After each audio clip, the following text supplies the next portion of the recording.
I want to thank you for joining us today on the program, Moments with Lovers. And it's a beautiful day because we are going to talk about what will trigger a lot of people. Especially coming from me, I'm not a religious person, but I'm a Christian because I think there's a difference between being religious and then being a Christian. So, all right, please. Having said that, that is why we have to talk about something very beautiful. In fact, I humbled a good friend who is also here with me, Mr. Onyeka Okorie. Then I tried to add Chi to his name because normally as an Igbo person, you know that anybody who is Onyeka Chi, Oluchi, we always want to attach the Chi, which is God, to our names. Then when I tried attaching Chi to his Onyeka, which I know is as an Igbo person is a normal thing for you to answer Onyekachi or Onyekachuku or Onyedekachuku, you know, that kind of thing. But he turned down that addition to his name. And I went a step further to find out why my humble friend has decided to remove the Chi or even allow Chuku to be added to his name. And he told me that he is an atheist. As a church girl, raised, you know, in a Christian home, I am supposed to kind of abstain from him, if I may use that word. Or cover myself, you know, so that this man doesn't stain my faith. But because I am open-hearted and because of education and exposure, I decided to go further to know why he has chosen this path. Because I am talking with someone that has been a reverend father for 20-something years. Then he decided to step away from the Christian faith and move into the atheist faith. And of course, I am going to be having this discussion this morning with this, my friend, Mr. Onyeka Okorie. Please remember, he doesn't like Chi, so I did not add Chi. Okay, Onyeka Mado. He prefers, because he's a humanist, so he prefers Mado to Chi and all of that. So I have him here with me, Mr. Onyeka Okorie, who is here to tell me why he has decided to step away from something I know he has fought with it. Because having been a Catholic, there's one thing about Catholic and order. And once they catch you young, it's difficult for you to go away from a Catholic faith if you were raised well in a Catholic setting. And also here with me in the studio is Dr. Leo Igwe. Dr. Leo, you're welcome. Yeah, thank you so much. And my humble for friend. Information, yeah, for information, my other name is Chikezi, but I try to also. Okay, maybe you now make it Kezie. Yeah, Kezie. Madu Kezie. Ouch, Yeah, you so can hear that. Onyeka Mado. Or you can shorten it Onyeka Ma. That's beautiful. And that, okay. Yeah. And my own is Madu Kezie. Madu Because all Kezie. Madu, Yeah. All right, so you've heard it from them. Quickly, let's run into this discussion. Let me begin from my friend, Mr. Onyeka. Mr. Igwe is my friend, but this one is my first human friend. My first love, you know. So let's quickly run into why Mr. Onyeka. Mr. Onyeka has been a reverend father for the past 25 years. For 25 good years before he stepped away from that faith and moved into his newfound love, his newfound faith. So, what prompted this shift? That's a very big question that will take days to answer. But I will just shorten it. But before I start answering this question, I have to sound a caveat. That's a kind of warning or advice that this program is not to castigate any religion or any faith or any belief system, but it's rather to express myself as guaranteed to me by the Constitution of the Federal Republic of Nigeria, 1999, as amended, Section 38, that gives every Nigerian citizen and those living in Nigeria the guarantee, the freedom of thought, worship, conscience, and religion. So in this aspect, we're talking about the freedom of thought, which I'm entitled to. Well, I was born into a very serious, ardent Catholic family.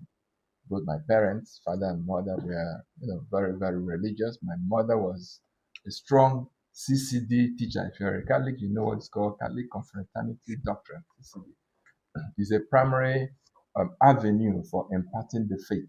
from childhood to adulthood. And I grew through all that process. I was a member of the Block Rosary. I was a member of all the servers and name it. And to the point of entering the seminary and became a priest, ordained here in Abakaliki. And for over like 7 years, I served in the diocese meritoriously, leaving behind traces of landmarks in the science of time, especially in the area of education. Most education schools in Ebonyi State today were really founded, established by me from the scratch. However, after 7 years or so, I went outside the country for some studies, precisely in New York City, where I did some of my degree academic programs in theology and in education. However, as I sojourned, there were a lot of questions, excuse me, curious questions in my mind that were all coming up and prompted up. And I've tried as much to look through the Bible. This could not give the answer. I try to even listen to those who are older than me, but each time I'm told to believe, just believe. So, but when I left the shores of this country, I had the opportunity to travel around the world. I was in Japan, I was in Philippines, I was in Italy so many times, Israel, parts of Europe, name it. And I encountered so many people, so many cultures, so many religions, so many ideologies. And I discovered that there are some people who've never heard about Christianity in terms of how is it, just like many of us in Nigeria may never have heard about Shintoism. Wow. You understand? Or other kinds of Confucianism and so on. And those religions exist, yes. Wow. But we've never heard about them, so it doesn't make any sense. So there are some who just Christianity, like the word they hear about, like Christianity, but don't know. They breathe in, they breathe out, and they live their life normally, and even better than we do. They emphasize on love, and they say. So at a point, I started asking myself, is this belief in a certain supreme being worth it? Especially when it is noted that this supreme being that we believe is a human, that kind of person, okay, is there just watching things happen and does nothing. Children are killed, houses like church buildings where people gather to worship him and to pray to him collapse. And children, innocent children, pregnant women are crushed in that child, in that process. And the worst is that I was told that this same being, I even taught it as I was told to teach it, that this being is all powerful, is all loving. So why could this supreme being, who is all powerful, not hold back the walls of this his own building, which is called House of God, the church, that is collapsing on innocent citizens? He couldn't hold them back, and they were all crushed.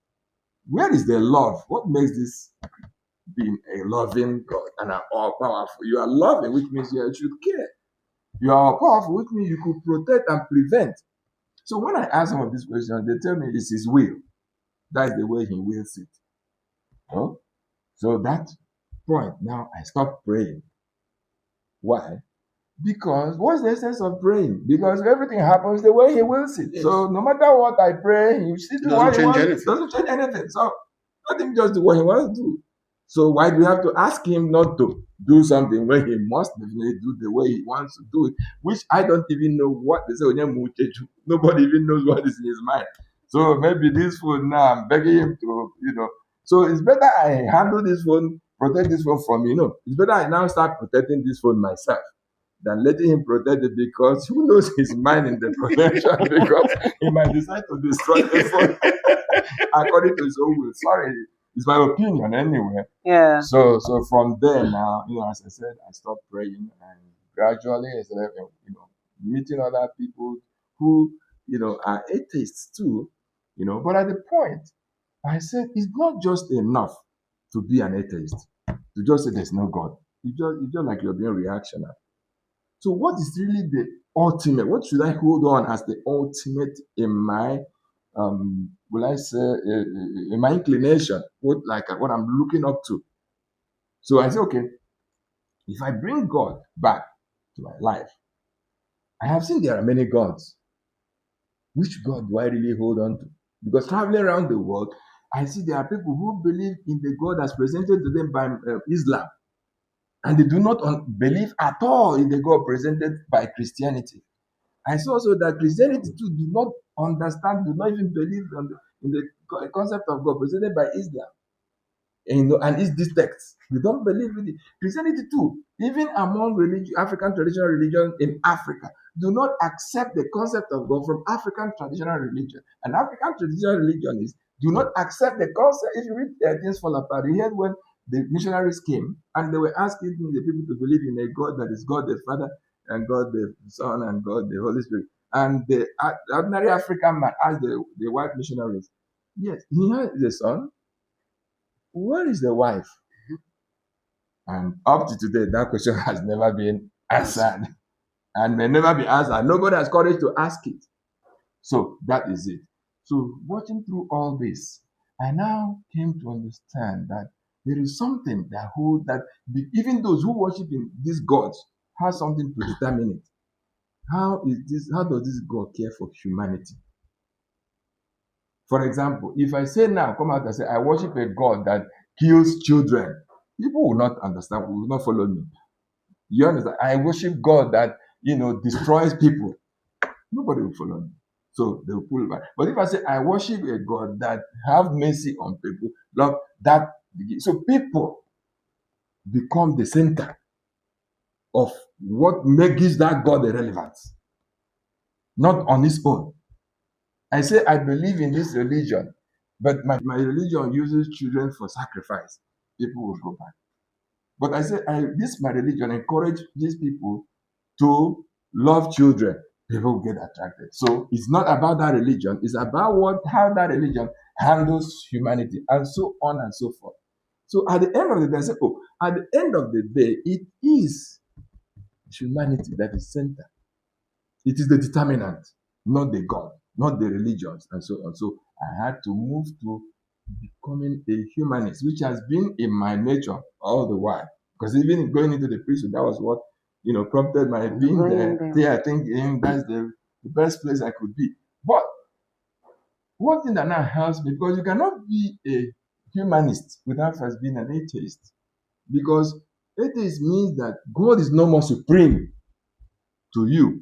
When there's something more supreme than God, then God is now secondary. That's what it is to me at the moment. Yes. So if you put the welfare and well-being of human being on the right and put God on the left, that contradicts that, automatically I will choose the welfare and well-being of humanity. So it's the supreme to me. If you tell me that your religious doctrine asks me to kill somebody because that person refused to believe in God, you understand? I will not accept to that. Because I would rather disbelieve in that God and save the life of that person that needs to be killed, has to be killed. So that's it. So having entered this now, it now gives me a room to think, to be kind of liberal, to think on my own, not to be detected for in the name of doctrine. And questions are not asked. When you ask questions, they say that's how it is. Believe it. No. So now it is no more believing. Now it is knowing. Whatever you think you have, bring it to the table. Let's keep it on the table and be free. On your side, be free to ask me questions on any area. I should be free to ask you questions on any area on your own side. It's not a matter when I want to ask questions. No, stop. It's sensitive. Nothing is sensitive. I say, no, stop. It's a mystery. Nothing is a mystery. Open the box. Let's see what the content. How are you and I? How are we going to benefit from what's inside? So if I'm not benefiting, I have to tell you, boy, this is the wrong deal, man. I'm out of it. All right. So that's how the inspiration okay, came. so before I come back to you, Dr. Liu, what can you say about the concept of going back to the roots? Because we hear that every day. We hear people say we are going back to the roots. We don't want to be going to church. We don't want to believe in Christianity or whichever religion you have. Because why I am focusing on Christianity is because this is where we are. When we talk about Christianity, we talk about the East and the South and all of that. So when people say, because I know you studied religion, Yeah. so when people talk about going back to the roots, can you say in summary about that concept? Does it have anything to do with your faith? Does it align with what you believe in? Yeah. Thank you so much. Going back to the root is a factor of what the person regards as the root. Okay? Yes. And if you are talking about in the religious field, especially for people in our own part of the world, or if you extend it to Black Americans, when they say they want to go back to their roots, they want to go back to traditional religion. That's implicated traditional spirituality. Okay? But is traditional religion actually the root? I don't think so. My colleague, Onyekama, has actually put it clearly. If we are to go back to the root, we're going back to ourselves. We're going back to humanity. Because traditional religion, Christianity, we created that. And this is something that a lot of people have failed to realize. So if you have seen how he has tried to put together his own journey, he moved out there, looked about everything, and came back to himself. There's this thing they used to say. They say, waiting there for Shokoto, there for Shokoto. Look at it. That thing you are looking for out there is in you. So there's a misconception in the idea of going back to the root. The misconception is that, let's do away with Christianity, let's do away with Islam and all that, and let's come back to traditional religion. Now, superstition is superstition. It doesn't matter whether it is traditional, it is foreign, it is local, it is international, it is superstition. It is the same. If you look at them, it's the same thing.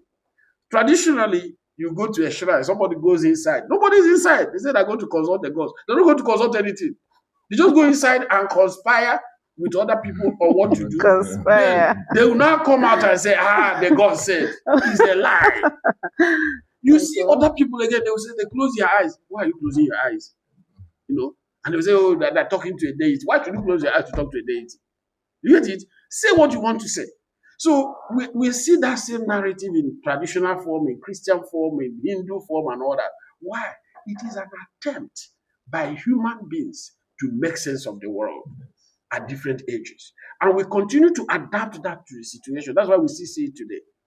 So if we are to really go back to the roots, we should go back to humanity. You get it? We should rediscover our humanity as a center point. And that's exactly what it resonates with me. And that's what resonates with me. Because at a point, people were saying, God there. They say, okay, the God of Christianity, he's in Trinity. You say, the God of Islam. Okay, they move it to Asia. Some people spend a lot of money going to throw stones somewhere and all that, because they think that is the center point where God manifested. But if you are a seeker, if you are a searcher, if you are an inquirer, at a point, you go back to your root. And I want to tell you, what is our root? Humanity. You and I and our environment. Okay, all right. Mr. Onyekama, do you think if we are given the opportunity, because anything religion, because you people said is your religion is humanism or humanity. Okay, so if we are given the opportunity, because having come from the Christian background, you know what evangelism does to that religion, where you go out to win souls, you talk to people, you try to convince them to believe in what you believe that is working for you. Okay, so if you are given the opportunity to carry out a mass crusade or evangelism on your belief system, how will you go about it? And do you think it's going to better the lots of human beings? Because actually, even with the presence of different kind of religions, we still notice a lot of anomalies like killings, maiming, and all of that. Do you think that your belief will actually bring back the sanity we all desire to have in our society? Well, certainly. Perfect. So absolutely yes. and in many ways. So before I delve into this question you asked me, I just want to clear something a little bit. Actually, it's not that I do not understand the real ontology, that's the real origins of the word chi in Okay. Igbo culture. Unfortunately, it has been destroyed. That's why, You since it took has it been messed away. up, I took it away. Okay. Because in the actual fact, chi does not mean God. Ah. Oh, nothing. It has nothing to do with God in Igbo context, in Igbo cosmology, in Igbo theology. It's just a transliteration that came in when the white men brought the issue of a deity that's above the skies and they were emphasizing on supreme, supreme, supreme. So they have to get something that they felt that it looked like that. Chi actually has to do with what my colleague here, Dr. Leo, said, about the thing in you, the you that's in you that makes you the you that you are. That is, do we call it our conscience? Conscious is a lot of things all in one. Mm. The you that, like you said, you can go back to after all that, I went back to myself and I asked myself. So who is that asking self? That self you are asking is the chi. In Igbo context, it's if you care about destiny, something like destiny, what life is all about for you, your whole world view, your whole progress in life. Where are you heading to? Where are you coming from? All that is encapsulated in you, the philosophy of you, is the chi in Igbo. That is why in the morning they ask Ebola chi. In other words, have you woken up to yourself and your day in all about you? Kachibo. Chi is not God. Has nothing to do with God at all. But it's deeper in Igbo context, but it has been messed up. So, and it has been now, Ngozi Chukwu, meaning God is going to bless you. No. Chi doesn't even bless you. You work with your chi to get that blessing. That is why Igbo say, even with that supremacy of that chi in the person, they say, Onyekwe, Chiekwe. So it is two of you that's the same you that is in you that must work together. The agreement, the rationality, the brain that's in you that come out to materialize and bring out something. Okay, now that you are even talked about this, before you go into my question, is it that you believe in the concept of miracle? Well, Dr. Liu, you can chip in something if you have. Miracle is just So does it, okay, miracle is doesn't happen, but sometimes when something extraordinary happens, there are chances, there are luck, and most of the time they can't be replicated. Okay. What I would say is that you just have to help me. What does miracle mean? Can you explain? When you say miracle, what does that mean? What do you understand? Where are you coming from? I know happening. You don't want to be. You are no longer in my faith, so you are in my faith. That way, you understand better.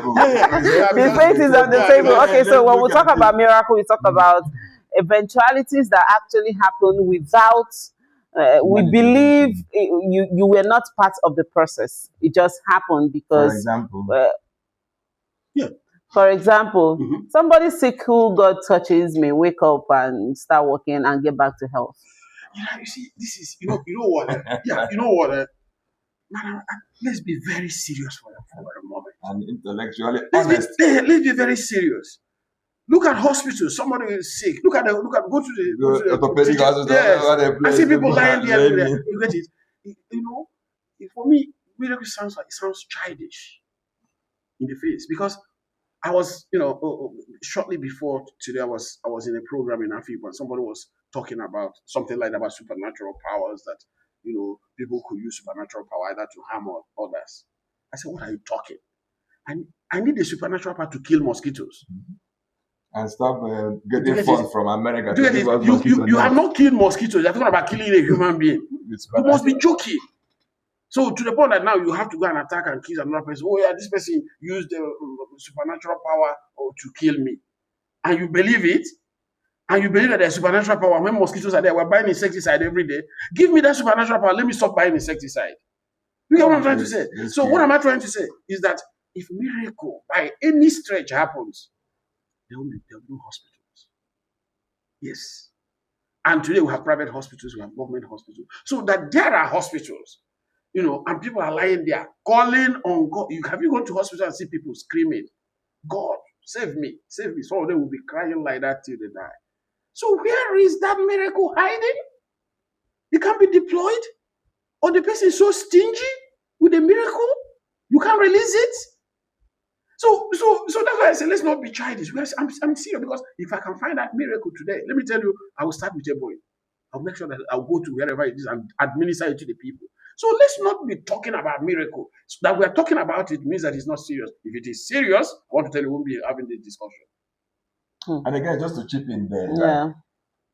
I asked you to give an example. You talked about, telling somebody to walk with crutches and all that. We have seen, but this area, the press and media do not highlight. Many people have come out to make confessions that they were among the actors in most crusade grounds where these things, happen. You understand? And then again, most of these people often healed are not known persons.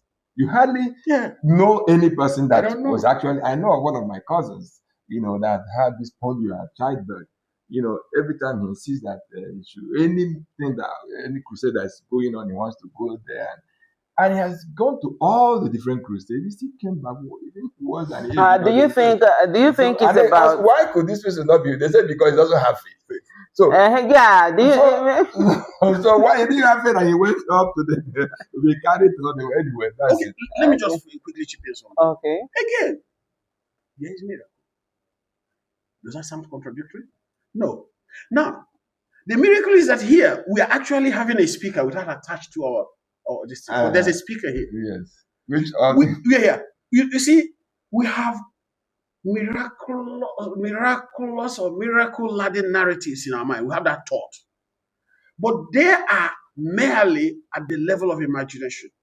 And they can only be translatable if we deploy technology. And human brain. And the human brain. So, and that is why today there's what they call transhumanist thinking. You get it? In transhumanism, they're trying to see how technology could be applied to human capacity so that we can enhance our sight, we can enhance our sense of perception, we can enhance our body, we can even, they're even talking about curing death. Yeah, I ran into that. Do you get what I'm saying? Good. That is the miracle I can relate to. But if you're talking about this abracadabra thing, they're talking about, that somebody who, how the lame walk. Let me tell you how the lame will walk with prosthesis. You get it? And they're working very hard today. Today, you see the human robots, the humanoid, that are cleaning the floor, they're coming up. Those things dwell at the level of fiction intelligence before. But with the power of human mind, we are translating them now. So we are still having this very primitive notion of miracle.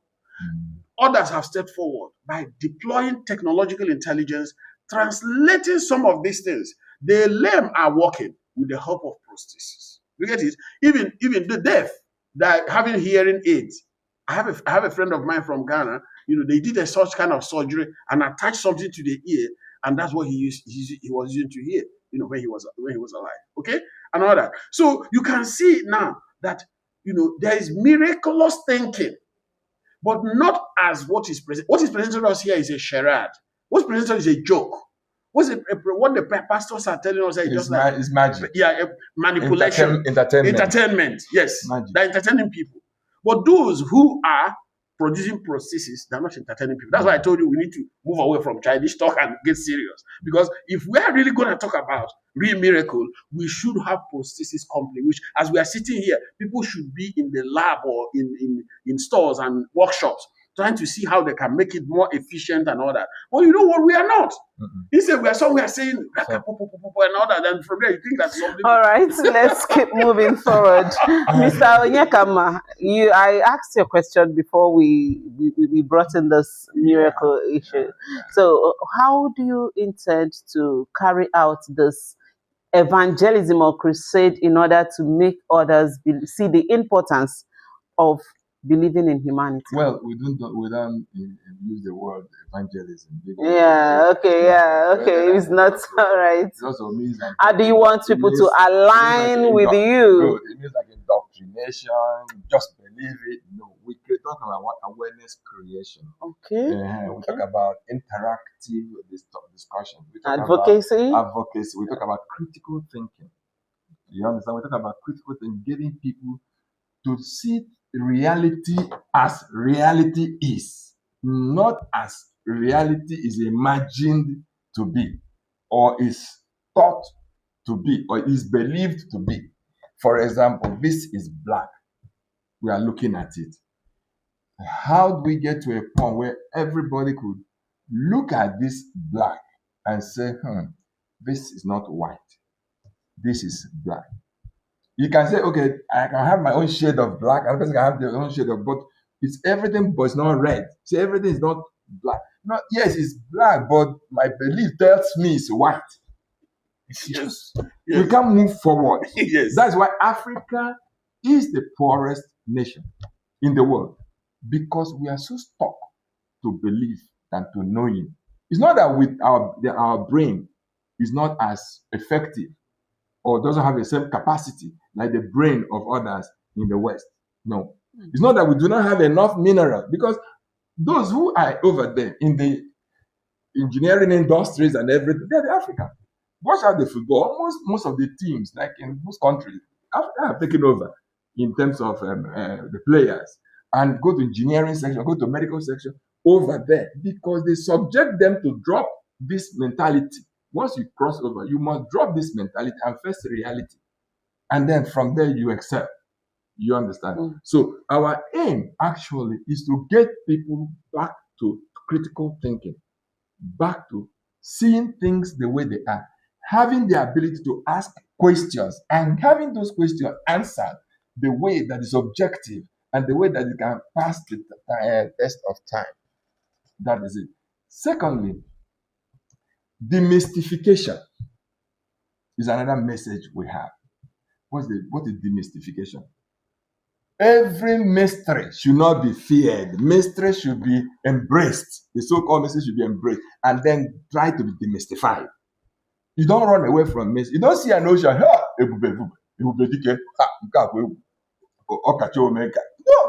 Enter the ocean. Know what are the consequences of the ocean.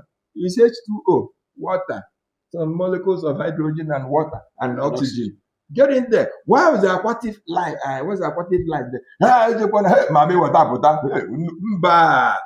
Mommy water, come, let's know who you are. Exactly. First us, what is your name? What's your DNA? Yes. And what type of DNA do you have? Exactly. Are you using a DNA from human being or DNA from fish? Let's study you. You're a mystery. Yeah.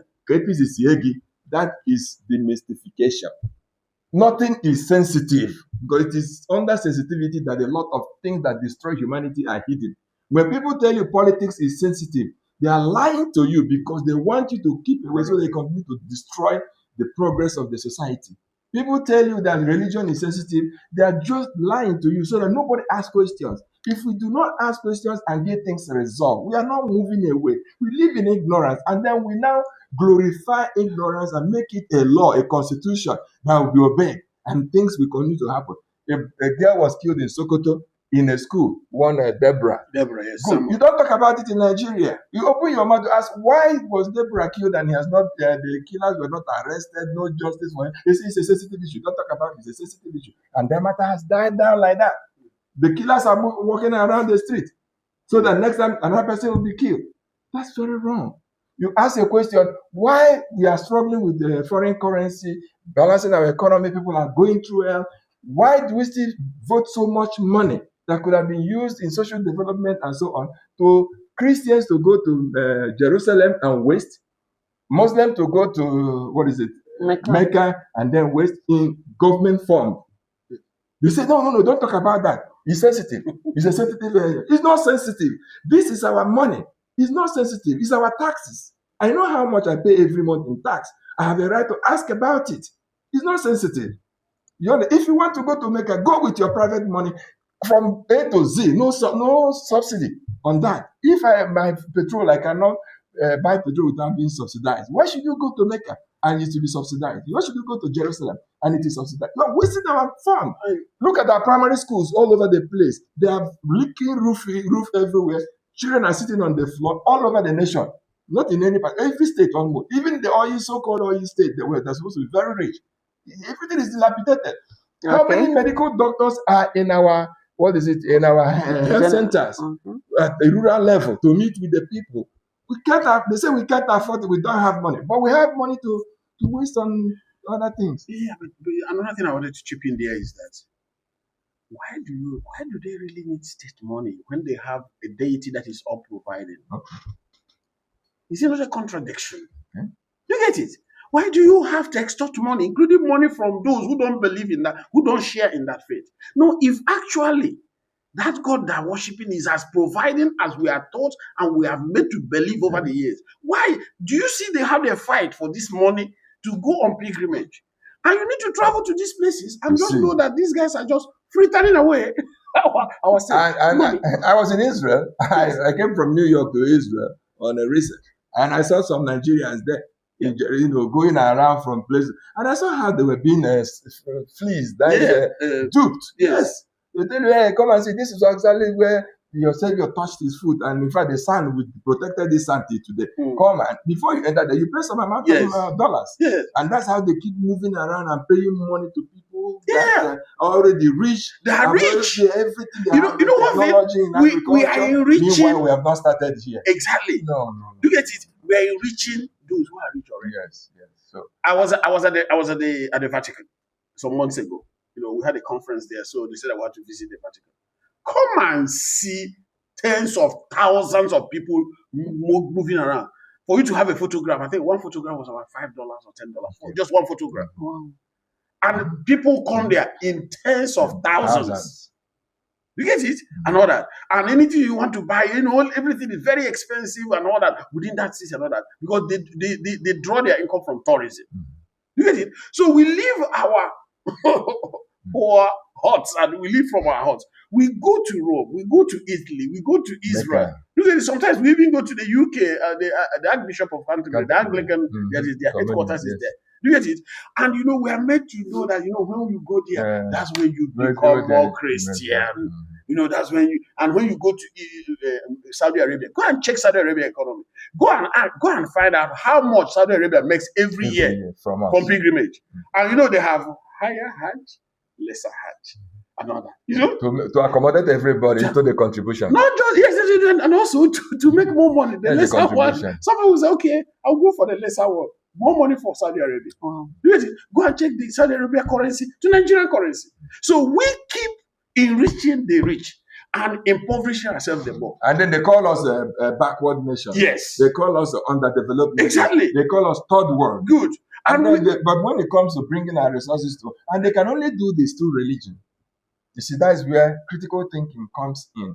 Because when people start thinking critically, they begin to question, like we are questioning already. Yeah. We are Africans. We are human beings. We don't hate anybody. As we are now, we don't know who is a Muslim, who is in terms of individuals. You understand? But it's only when the doctrines of these religions and how it is practiced affect humanity, including those practicing it, exactly, that we now speak up and say, can we look at it again? Okay? Because you once asked talked about miracle. Okay?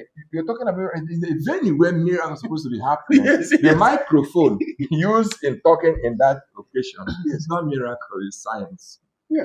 And again, sorry, who also needs miracle more than us here? You get it?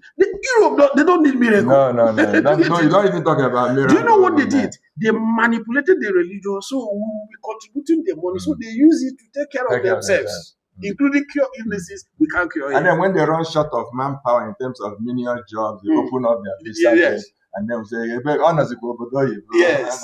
And some people will go and use their passport, they go and pray to go there. To another country. Do you know how much the Europe makes from olive oil, wine, mustard seed? The mustard seed. Because they sacralize all these things, which is traditional to them, just like palm wine here. In Miracle. Yeah. They made it a sacred liquid. And now globalize it. Now people now import it with pride at high cost. Import it with pride. Yes. All right, so let's look at Dr. Let me start with Dr. Liu. Dr. Liu, let's look at the impact so far. Since you shifted, since this shift began in your life, what impact, or let me just use the basic words. What can you say are the advantages that has been accrued to you as a person and the environment? But before that, since this shift of a mind, this mind shift, how the people around you, like your family, your wife, your how do they relate with you, or are they parts of this shift? Well, um, yeah, a very, very interesting question. Well, it's been very challenging. First of all, I try to, not involve my parents. So what I did, I was actually training to be a priest, and I got up to theology one. So that was the point I just decided. I said, there's no need, extending it and getting into more trouble like Onyeka, my God. Because I saw it coming. I said, look, Okay. let me better move away. You ran. Yes, You I ran away. absconded. Before the wars,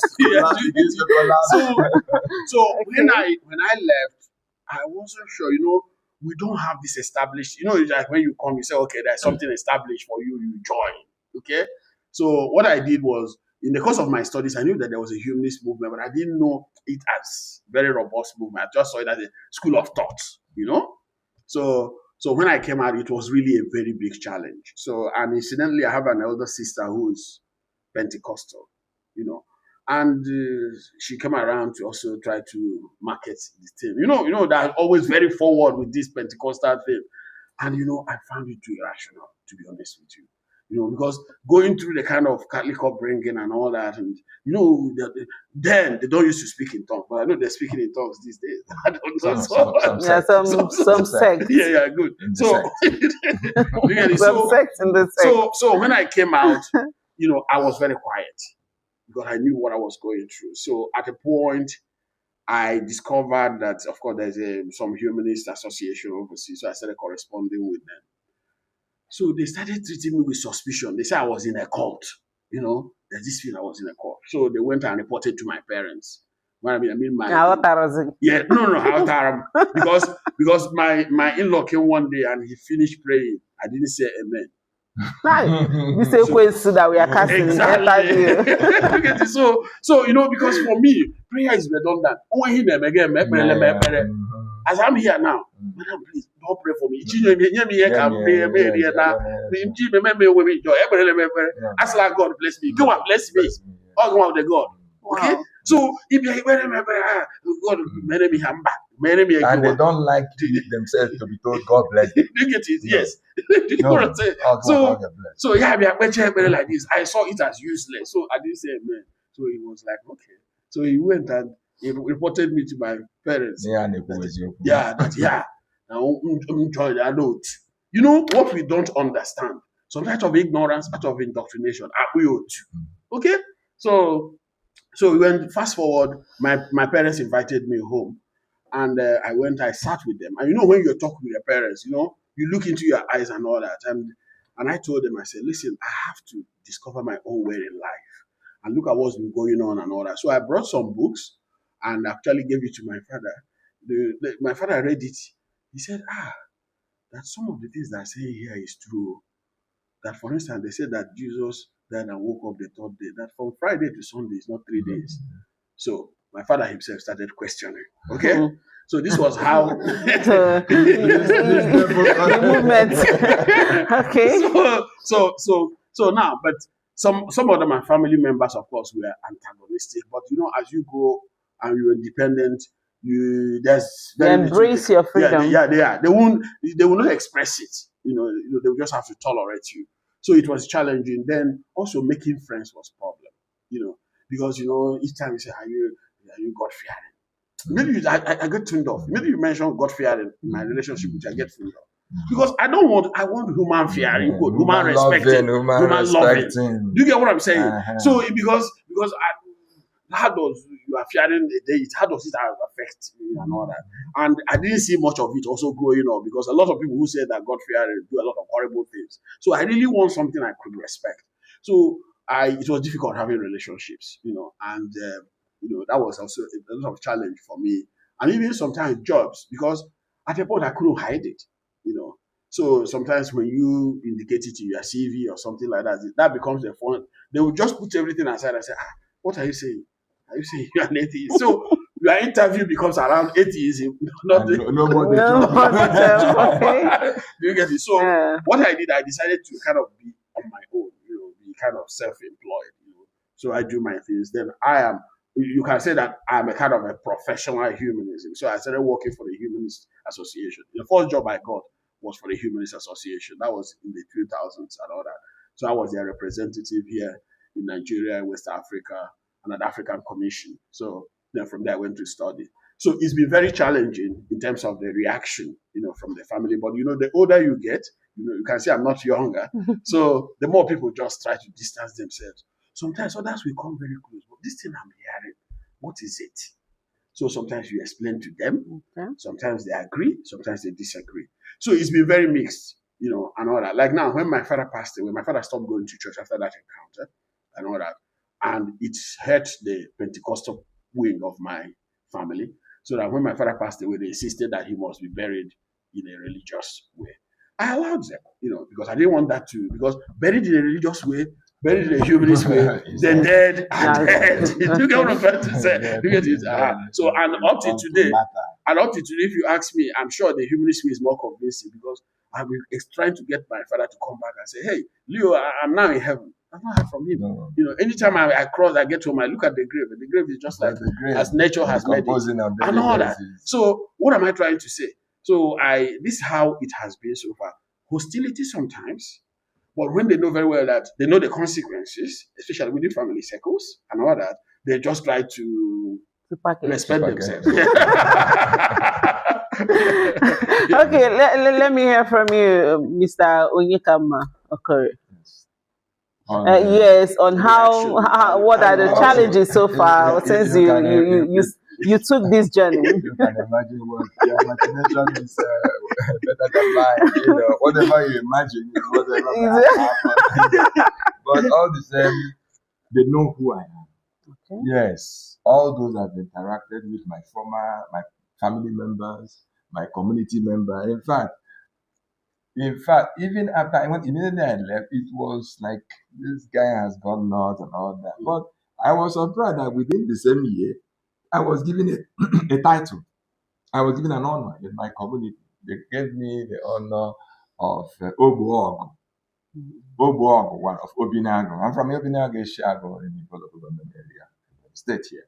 So Obuogu, I was surprised because they know who I am. My character spoke for me, but they were having a kind of a battle between what their conscience tells them and what their faith doctrine, what the doctrine tells them. That was just the battle, and I can understand with them. So I didn't take it personal. No. I understand. Some people even come to me and try to be abusive. I'll just laugh, and I only ask, have I hurt you? They said, no. Have I hurt any of your family members? They said, I say, from my childhood in this community, have you ever passed on the street and separated fight between me and another person? They said, no. Have you ever heard I stole anything from anybody?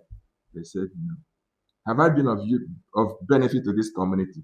They said, how would they, even what the water, the boreholes they have today, it was true. The scholarships, it was true. I said, what is their problem? And they disarmed. So that was it. Even when I got married, because after I left, I had to get married. Okay. According to my own choice. And according to your own church. Your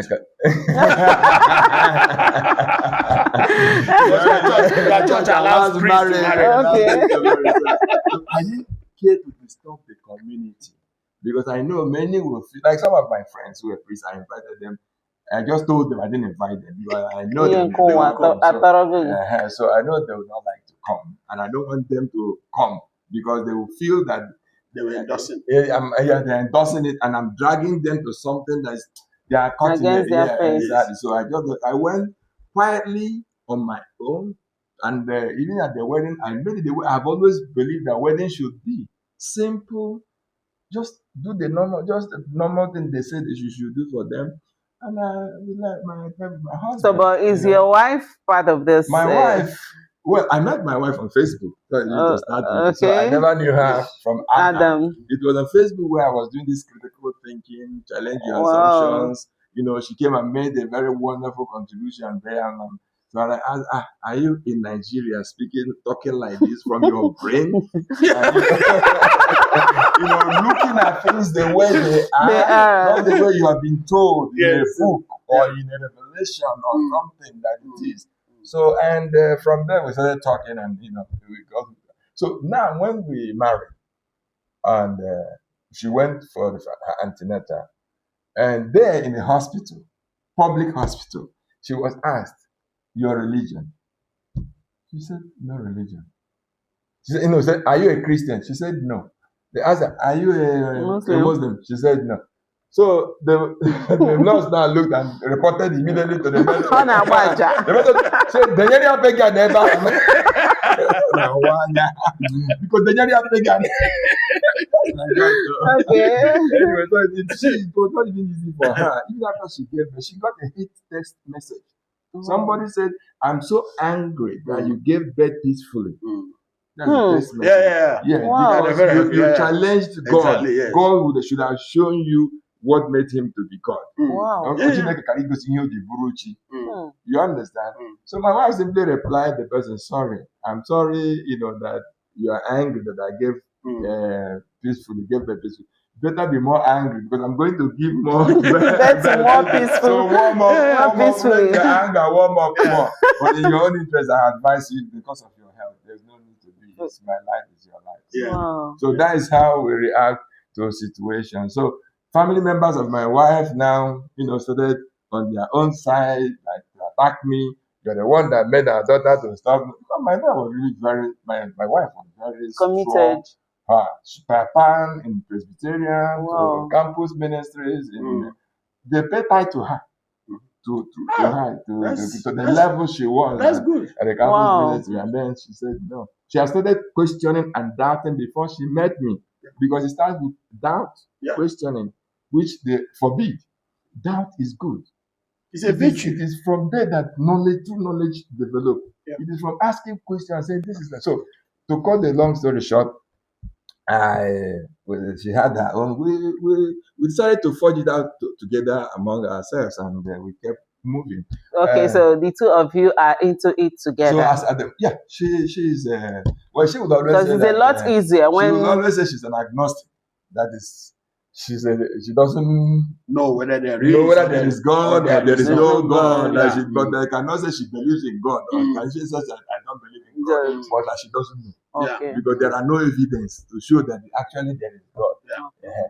But in my own side, people always, two ways they always address me, two things. When I raise issues, they just tell me, first, who created you? Then secondly, the Bible says a fool has said in his heart, there is no God, so you're a fool. So, okay. But to answer the first question, who created you?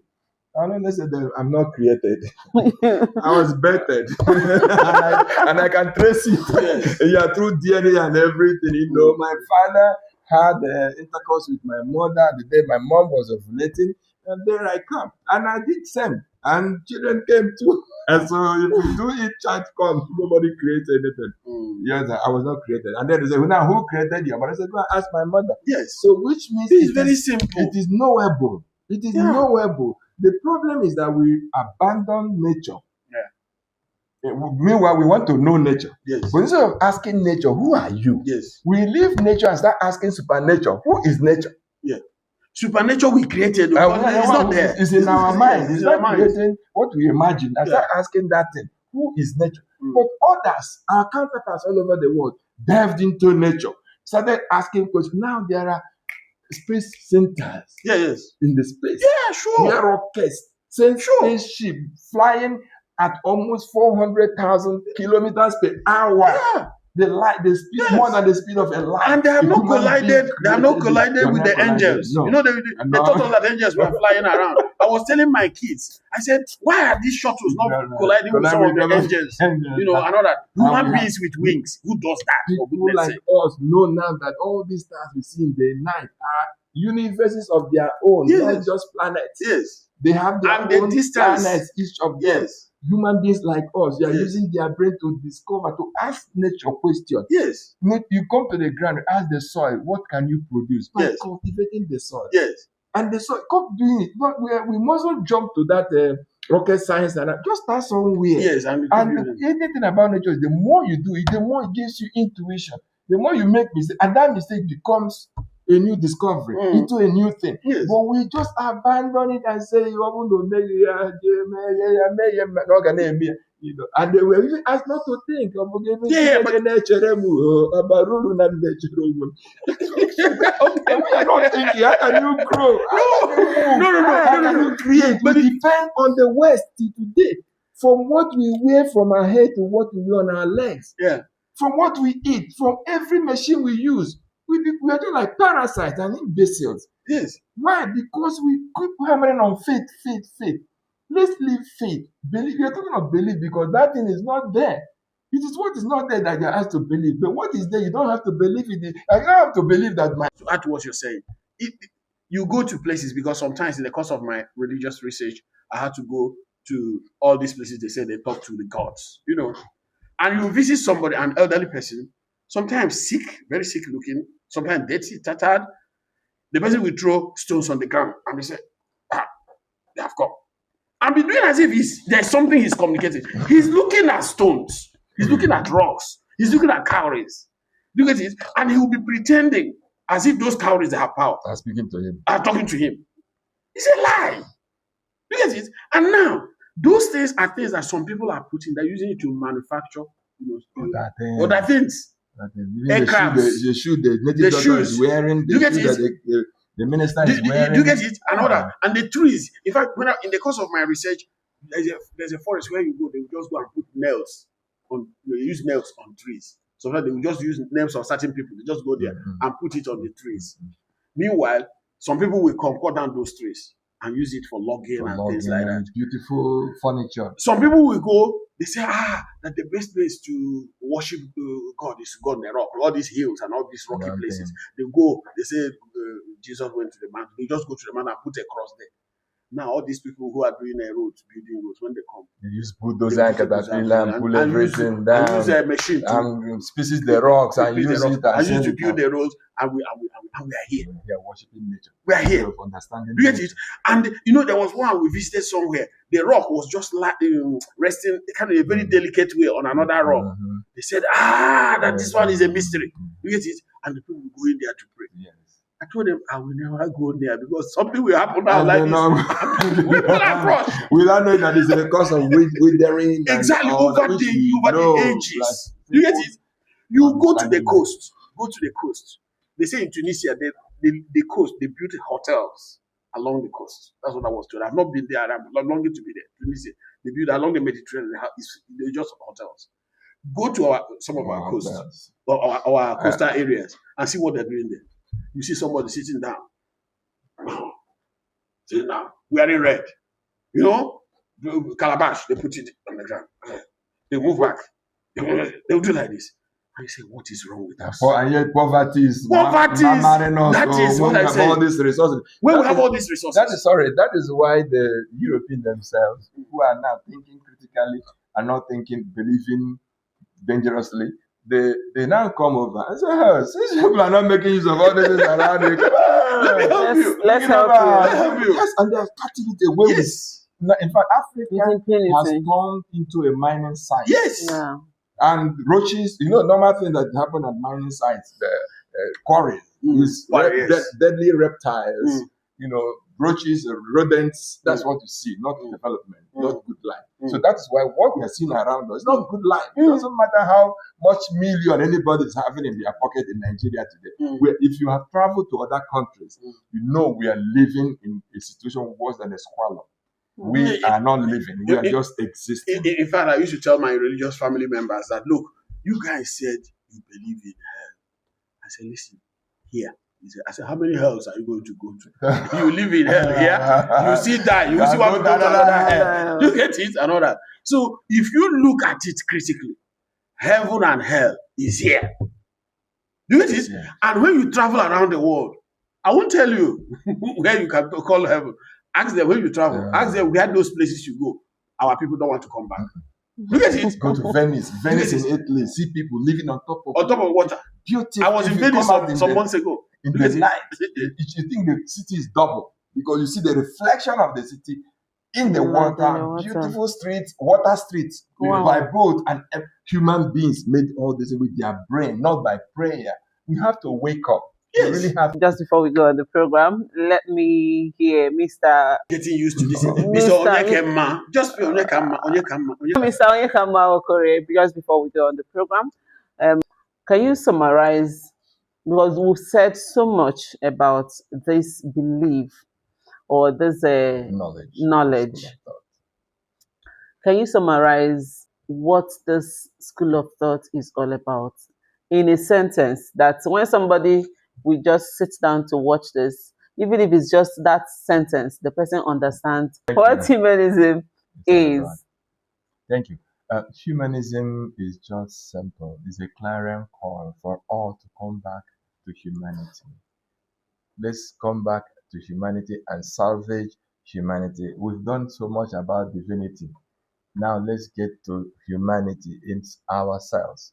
It's you, it's me, it's others, it's the environment. Without our environment, we are all dead.